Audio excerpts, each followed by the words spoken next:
Get this and get it straight. Crime is a sucker's road, and those who travel it wind up in the gut of the prison of the grave. This one began with a bedlam and got worse as I bumped into a burglar, a bookie, a Boswell, and a body, and a big shot named B. And before it was all over, everyone had lost his head because the Headless Peacock had moved.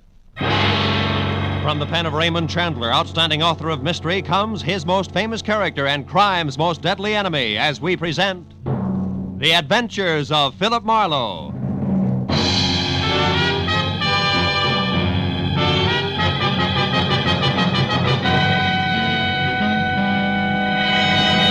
Now, with Gerald Moore, starred as Philip Marlowe, we bring you tonight's exciting story, The Headless Peacock. The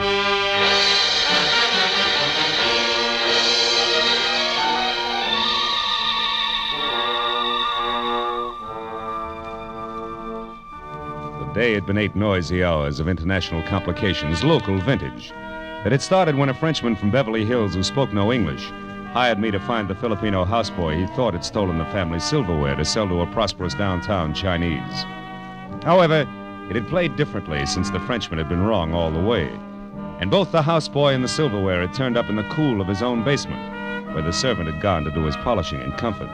Which was hardly the end of things, because even now, as I slumped behind the desk in my office exhausted, the accused Chinese, who was highly insulted, was on hand together with a nasty pet terrier tucked underneath his arm to tell me all about it. And just to top that off, the door was suddenly flung open and bedlam really set in, because the new arrival, who was maybe 28 with green eyes that sparkled in an almost pretty face, was also a redhead with demeanor to match. And it was obvious that 1, she wanted to hire me, 2, she was in a hurry, and more important, she really... Hey! Just a minute! Hold it, both of you. Now, Mr. Tang, I've had enough. Here, on your way out, take this. It's the Frenchman's address in Beverly Hills. The mistake was his. See him. Goodbye, sir. Thanks, honey. It was going to be me or that windbag with Terrier any minute. What can I do for you? Plenty, and all of it in a hurry. Sit down and listen hard, will you, Marlowe? My name is Dennis, front part Artie. Oh, which is short for what? The whole thing. It's really Ruth Dennis, R.D., see? Oh, that's cute, R.D., Artie. Yeah, what's the problem? It's a guy I love, Marlowe. He's tall, blonde, and his name is Gordon Holzer, and he sells shoes. But don't laugh, because when he connects, he does it by the carload. Also, I figure he loves me and at the moment is in lots of trouble. Why? Because when I came in on the train late this afternoon, Gordon wasn't on hand with the usual brass band. He wasn't at my apartment either. But a note was. Said he had to work late at the office. I waited an hour and then gave him a ring. They told me he wasn't in, hadn't been for 2 days. Next, I called his home. He has a bungalow up on Vista Del Mar, 7700 North. And when you got no answer, you started to worry, huh? Yeah, so I went up there. Gordon, of course, wasn't around, but somebody else was. Somebody small on the natty side, with no more eyebrows than a goldfish. He belonged to a new sedan, long and black. Did you talk to him? Oh, better than that. We wrestled. Have you got a cigarette? Oh, yeah, here. Thanks. It's all right. See, Marlowe, this guy was snooping around the place, so I decided to find out a few things. I made believe I had a gun in my pocket, and I told him to put his hands up. Oh, fine. Well, it worked for a while. Which brings us to the wrestling, huh? Yes. When I mentioned Gordon's name, he knocked me down. But he wasn't very big, so I managed to hit him once with my bag before he got away. Also, I ripped his coat pocket open. And here, this fell out. It's a newspaper clipping. A picture of a fat hunk of jewelry that was once stolen from someone named Isaac B. Stolen from Isaac who? B is in bzz. Oh. Look, it's a peacock with the head broken off. Oh, the tail is loaded with diamonds, rubies, and emeralds. What does it mean? What is it? Marlowe, that's the reason I'm here. I don't know. Hmm. If you'll turn the clipping over, you'll see that the theft must have happened quite a while ago because the ad on the back features a Christmas special. Tell me, you figure that Gordon stole this from Mr. B? Well, no, I don't. Well, then why'd you come to me instead of the police? Well... You what? Come on, Artie, let's have it all, huh? Okay. That's better. I don't suppose it's smart not to tell you anyway. Gordon isn't all shoe salesman. He's part lunatic when it comes to the horses. You know, the right pony a day keeps the doctor's bills away. I thought I'd cured him. Now I'm less than sure. So you figured that maybe he got in too deep while you didn't know about it, and now he's trying to even things up by playing with stolen property. Is that it? I hope not. But even if it is, I still want to help him. Now, here's $100, Marlowe. Do you go to work for me, yes or no? Yes, on one condition. All right, what? If I find out the facts and pass them on to you, until and if he turns up crooked, and I drop it. Agreed? Agreed.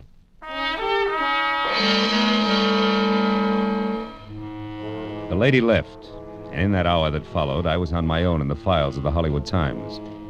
I learned that Isaac B. was a 70-year-old eccentric with curly hair, a bulbous nose, no chin, $1 million, and a mansion on West Adams Boulevard. He had a Napoleonic complex and was a great philanthropist, as long as the grant in question would perpetuate the name of Isaac B.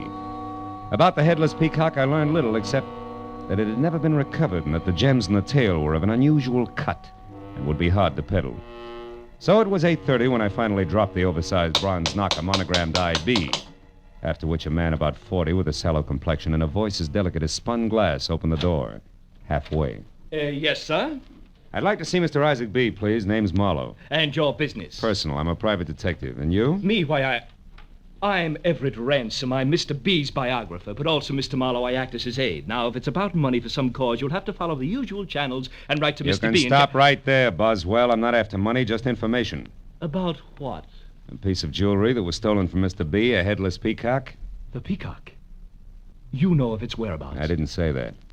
Now, do I see Mr. B. or no? You young man, open up, Ransom. Bless him in. Yes, sir. We'll sit over here in the foyer. How cozy. Thank you, Ransom. Mr. B., my name is Philip Marlowe. Yes, I heard. A private detective, the Peacock and all that. Well, what do you have to say? Not very much. I understand the peacock was stolen from you some months ago. Why, huh? yes. Yes, shortly before Christmas. It was one of Mr. B's favorites, priceless as both a museum piece and for the $100,000 worth of We jewels all in the know that, Ransom. Yes, sir. Shall I go now, sir? No. That bust of me for the Young People's Club. I want you to take it with you before you leave tonight. I'll show you the inscription change I want made the first thing in the morning. You can keep it in your apartment until then. Yes, sir. Yes. Now, Marlowe, get to the point. Quickly, please. All right. Mr. B., a client of mine. Whose name is what? Miss Ruth Dennis, if it matters, is worried about a boyfriend. Which concerns Peacock in what way? I don't know. Unless you can tell me something about a natty little man who's short on eyebrows. Eh? When last seen, he was carrying a newspaper picture of the bird. Mean anything? No. Is that all you know about the theft, Miss Marlowe? Just about. That and the name Gordon Holzer and a bungalow on Vista Del Mar near Franklin. Holzer, bungalow. What are you talking about, Marlowe? Shots in the dark, Mr. B. Oh, shut. When they miss a mile. Good night, sir. Outside in my car, as I started away from the curb, I glanced into the rearview mirror and saw the reflection of a sedan that was also just beginning to move.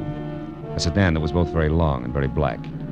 I kept to the quiet streets and stayed under 30 until I'd gone about 2 miles, and then, at the next intersection, a busy one, I made my move, which was a sudden spurt into thick traffic via a wide left turn that produced screeching tires and frank opinions. You stupid jerk! I swung around the block once, made it back onto the quiet street just in time to catch sight of the sedan going by fast. I followed it, and 20 minutes later, when it braked to a stop in Beverly Hills in front of a hat shop marked Lester's, I did the same. I piled out of my car and walked quickly toward what I thought would be the natty man without eyebrows. But when the door of the sedan opened, it was a woman, blonde and beautiful, who ran to the door of the shop, unlocked it, and hurried inside to where a telephone was ringing. There was an alley beside the building, and I ran back to where I could see inside. There were 5 telephones side by side in a phony front cabinet that spelled bookie. And on the wall above, a publicity picture of a natty man without eyebrows, sitting in the middle of a bunch of zany hats. No, Mr. Holzer. Beautiful blonde was talking on one of the telephones. And when I moved closer, I was happy to hear her address the party at the other end of the line as none other than Gordon Holzer. Uh-huh. He's on his way up there now. Well, where are you? Oh, returning home. That's fine. Key still in the mailbox? Good. Of course, Mr. Holzer, you decided to pay that $15,000 for sure this time, haven't you? You know, Mr. Lester wouldn't want you to disappoint him. I moved again. out of the alley quietly and went back. Entered the shop through the front door, which was still open.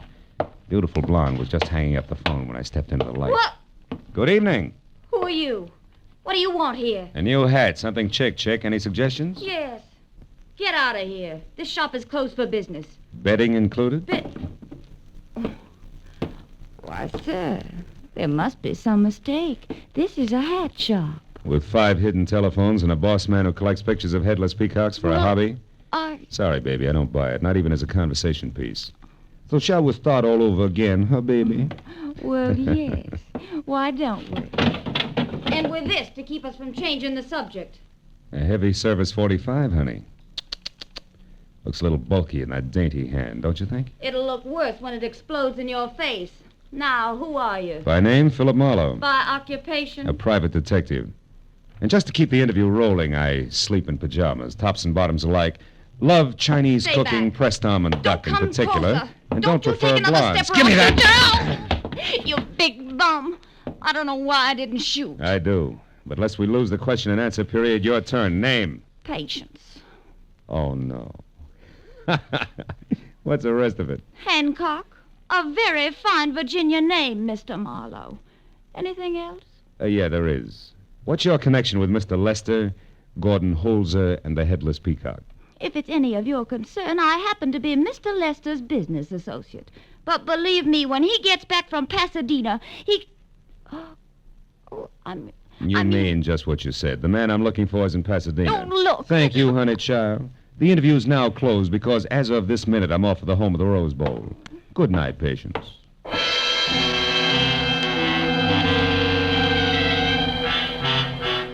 I was going to Pasadena like Patience Hancock was going to join the Campfire Girls. But as long as the little Virginian wanted it that way, I couldn't see any reason not to play ball. So after I called my client and brought her up to date, blow by blow, I headed for 7700 North Vista Del Mar in what I figured was a business transaction, Headless Peacock included. I parked away from the place, which was cedar shingles under healthy ivy and a single lamp at work in the living room. Then I walked up to where I could see that a man, blond, tall, and alone, in hat, coat, and frightened face, was about to leave. When the door opened, I took that as my cue to switch 38 from shoulder holster and announce myself. Well, what do you want with me? Words, Mr. Holzer, lots of them. You see, I work for Mr. Holzer, that man on the floor there behind you, that natty little man without eyebrows, seems quite still as in shot to death. He is. But I didn't do it. Honest, I didn't. Now, let me out of here. I gotta go. Start running? Come on, Holzer, I'm not all chump. Get back inside. All right. But I can explain this. Oh, sure. It's easy. Like one, you lost too much money playing the horses through this dead bookie here who used to double as a milliner. Boy. And two, to square yourself with him, you got mixed up with $100,000 worth of Headless Peacock. Oh, look, and three, Mr. Holzer, as of just now, you had an appointment with said milliner, which body on the floor here says got out of hand. And do you care to add anything? Like how you got the Peacock away from Isaac B. and what took you so long getting around to peddling it? I don't know any Isaac B., nor did I. Or did you what? Outside the window. Somebody's moving. Yeah, somebody with a gun. Duck Holzer. It's going to be lights Watch out! out. He's going to shoot!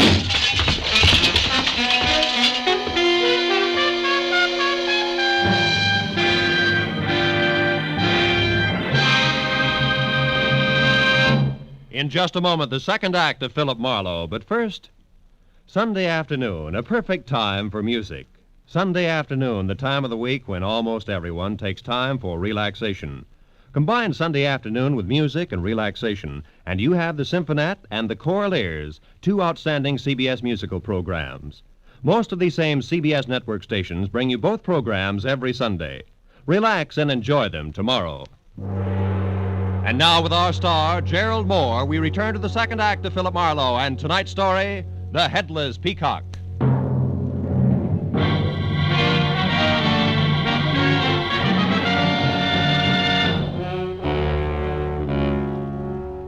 It had come 1, 2, 3.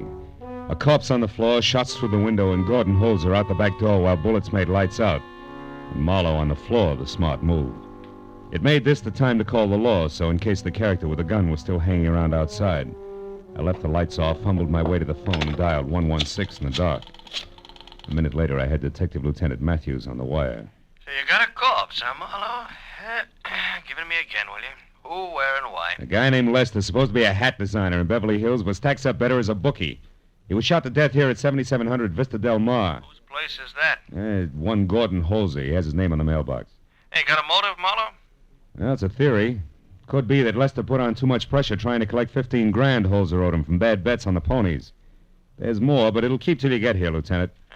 Okay, Marlowe. A couple of the boys on their way now. Mm-hmm. I'll be over myself later. Stick around, will you? Yeah, okay. Goodbye. Marlowe, you promised me you wouldn't call in the police, but I heard enough to know you just finished talking to them. Didn't you, you two-faced cheat? You bet I did, cutie. What's more, when you hired me... I'm not through. I want to know something else. What are you doing here in the dark, and where is Gordon? All right. In that order, first the lights are out to keep me from being shot in the back. And second, your boyfriend Holzer left on the double because I was about to find out why Lester's body is here on Holzer's living room floor. Lester's body? You heard me.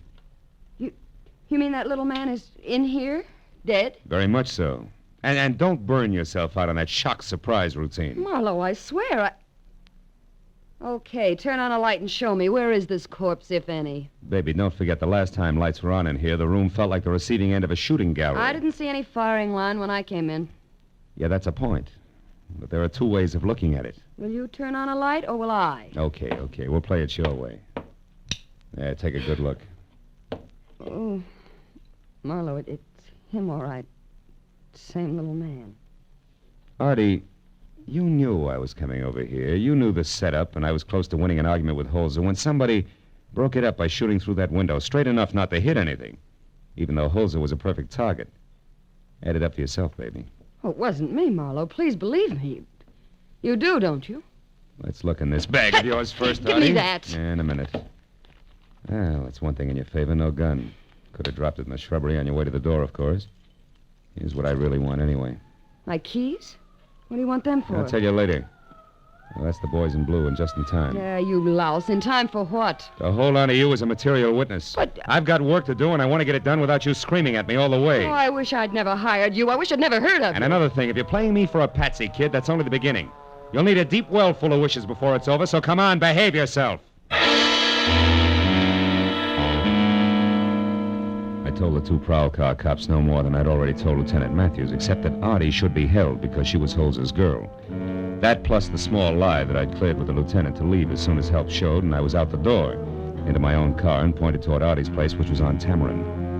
I figured there was a good chance Holzer would head there first, and if I moved fast, I might catch up with him before the police did. Artie's place was dark, which could mean anything under the circumstances, so I dug in my pocket for the keys I'd taken from a purse and started for a door when footsteps behind me changed my mind. Oh, Marlowe. Mr. Marlowe, say this is a stroke of good luck finding you here. That depends. How'd you manage it, Mr. Ransom? Why, Mr. B has had me trying to locate you since about an hour after your interview this evening. I checked everywhere and finally looked up your client's name in the phone book, got this address, and, well, here you are. Yes, I know. Why have you been after me? What's all the excitement? And make it fast. I'm in a hurry. Yes. You see, your call this evening intrigued Mr. B and me very much, and after you left, we naturally began discussing the theft of the Peacock again. Naturally. Look, Ransom, get to some point, will you? I got things to do. Well, certainly, Mr. Marlowe. Well, sir, the point is that in going over in our minds the days preceding the theft, we both recall a man named Holzer or Holter or something very close to that. Mm-hmm. He came to the house one day claiming to represent a certain philanthropy. He was a fake, of course, and we never saw him again, but it was less than a week later that we discovered the Peacock was gone. Stolen. What'd this man look like, you remember? Well, I most assuredly do. He was bald, about 50, and fat. No, it couldn't possibly be the same man. Oh, you found Mr. Holzer then? Once, briefly, there's no resemblance. Oh, I see. Well, I don't know how I'm going to break the news to Mr. B. He's upset all over again. I can't tell you how much that Headless Peacock means to him. Try saying $100,000. And Mr. Marlowe, have you run across anything else tonight other than that newspaper clipping that would seem to be connected with the pin in any way?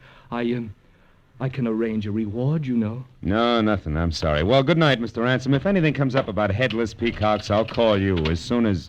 Well, what is it? What did you find? A note stuck on the door. Well, maybe I should take No, it to Miss... No, I can handle it, really. Dearest Artie, I didn't realize how fast things got out of hand. I must have lost my mind. I'm going to undo all the wrong I've done, and I'm getting out. Love, Gordon. P.S. I should have listened to a smart girl in the first place. Why, Mr. Marlowe, the fellow sounds desperate. He's got a right to. That natty little man I mentioned earlier tonight is dead, murdered. Oh, great Scott. But then, Mr. Marlowe, then how can this man possibly undo all the wrong he's done, as he says in that note? That beats me. But one thing is sure. This hands my little client a nice clean slate, which makes my next stop the police. I'll see you, Mr. Ransom, and happy peacock hunting.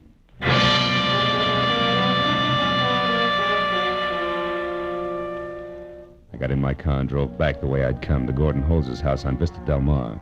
The prowl car was gone, but Lieutenant Matthews' sedan was angled in against the curb, the red spotlight still on. I parked and went in. The lieutenant, his hands jammed down in his pocket, stood with two other plainclothesmen near the shattered window, while a photographer worked over the corpse on the floor. Artie was nowhere in sight. Matthews spotted me as soon as I walked in and bore down on me with all the frivolity of a heavy cruiser. Marlowe, I thought I asked you to stick around. Yeah, you did. But I got an idea that wouldn't keep. Yeah? Did it prove anything? Not for sure. Where's the girl? Which one? You mean there's more? Oh, yeah. That red-headed fireball, Artie Dennis, you already know about. Yeah.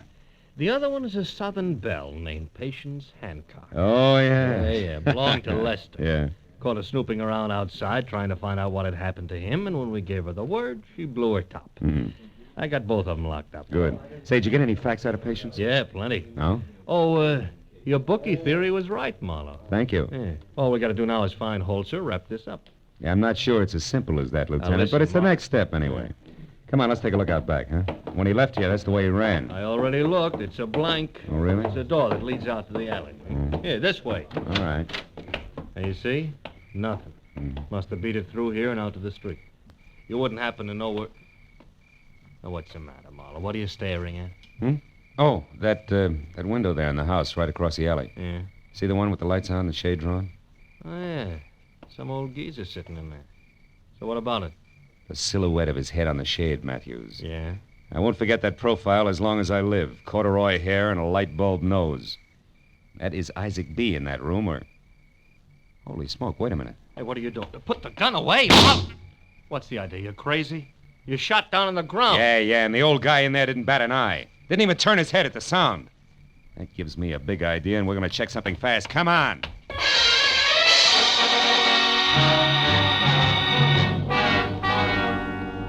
We ran back inside, and as I picked up the phone, Matthews found out for me that the house across the alley faced on Common Avenue. Then I dialed Isaac B.'s home number, and when I finally got a sleepy hello, I asked him a question. The answer he gave boosted the odds on my hunch into the sure thing class. When I hung up, Matthews unhappily agreed to play along, and with one of the plainclothesmen went around to Common Avenue to cover the front of the house across the alley. I went out to the back way again, 38 in hand, crossed the alley, climbed up on a brick wall, and moved toward the window. It was 18 inches open. I eased one edge of the blind aside and looked in. The life-size bronze bust of Isaac B., I've heard mentioned earlier, sat on the table in front of the window.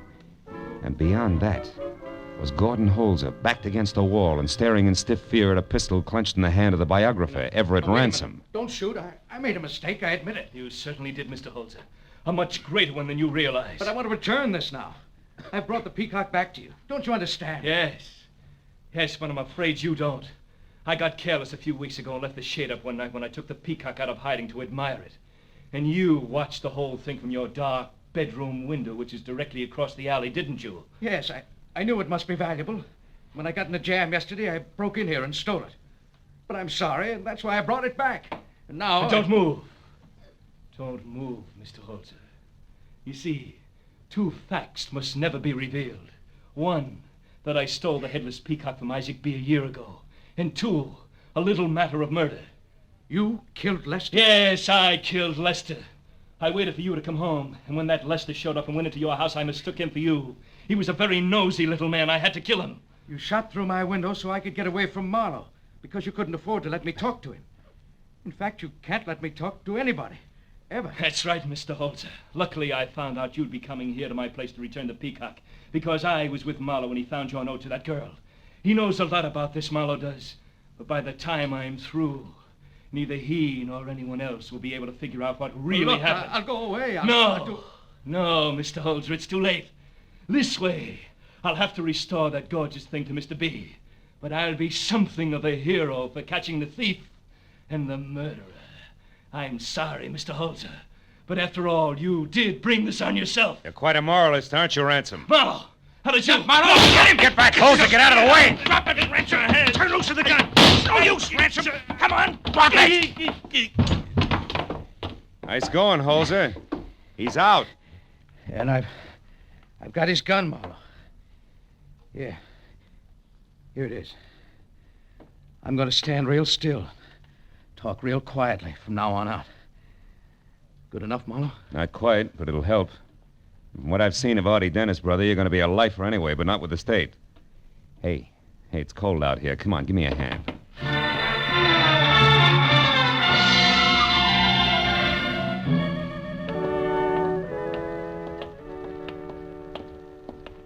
Thanks for getting me out of the pokey, Mr. Marlowe. You rat. No, I figure it's safe to turn you loose now, Artie. Uh-huh. Gordon's going to have to stay in here a while, I guess. That's right. But that won't be so bad. At least he'll be where no horses or women can bother him, till I can get to him again. Won't be for long. He's got a lot in his favor, you know. I hope so. I still don't understand how it all worked out. I was in jail, remember? How did you pay ransom? Well, I saw the profile of Isaac B. on a window blind. Didn't move even when I fired a shot. That convinced me that it was a bust of the old boy. So I called him up at his home, and he told me that Ransom had a house on Carmen Avenue, which put it right across the alley from Holzer's. From there, it all fit. Well, why didn't Ransom kill Gordon when he fired those shots through the window? Oh, that. He still hoped to recover the Peacock for himself at that point. But he didn't know where Gordon had put it, so he couldn't afford to kill him right then. Oh, lovely. You know, Marlowe, all in all, we're pretty lucky, Gordon and I. Yeah. Try to keep it, will you, baby? Keep it that way on everything but the horses. Oh, you can make book on that, mister. Mm-hmm. Good night, Phil. Good night, baby.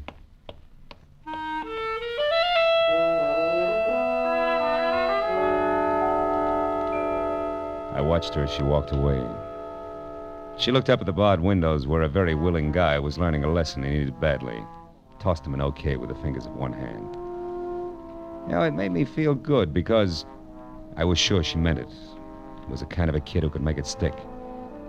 Then I drove home, and all the way I thought about the crazy assortment of people that had become involved because of the ponies and a headless peacock. I was still thinking about it over a glass of milk in my kitchen when I glanced at the newspaper on the table, opened to the sports page. Oh, it was like magic. My eye was drawn to a box in the corner and down the morning line for tomorrow's races until it stopped at the name Lucky Peacock. Oh, it was perfect. A hunch that couldn't miss. Lucky Peacock was a cinch to win by a head. Or maybe he'd lose by a head. Or maybe he'd... Yeah, well, it's no use, Marlowe. Tomorrow you go to the races.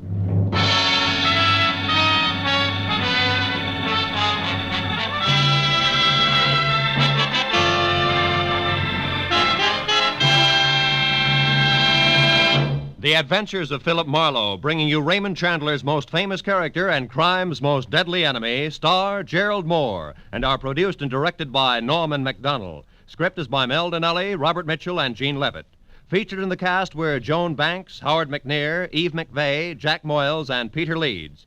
Lieutenant Detective Matthews was played by Larry Dobkin. The special music is written by Richard Orant and conducted by Ivan Ditmars.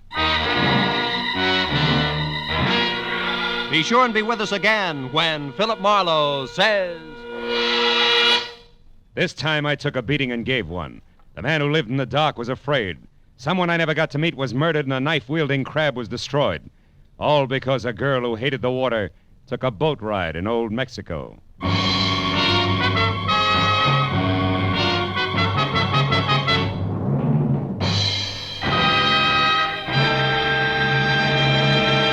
One step to curing a disease is recognizing it and treating it. Hate is a disease, recognized by those who refuse to spread the doctrine of hate by speaking against a fellow American because of his color, race, or religious creed. The treatment to cure the disease of hate is to accept or reject people on their individual worth and to speak up wherever you are against prejudice and for understanding, to do your part to build a truly united America. This is Roy Rowan speaking.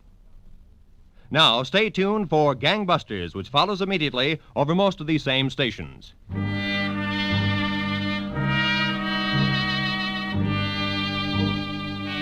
This is CBS, the Columbia Broadcasting System.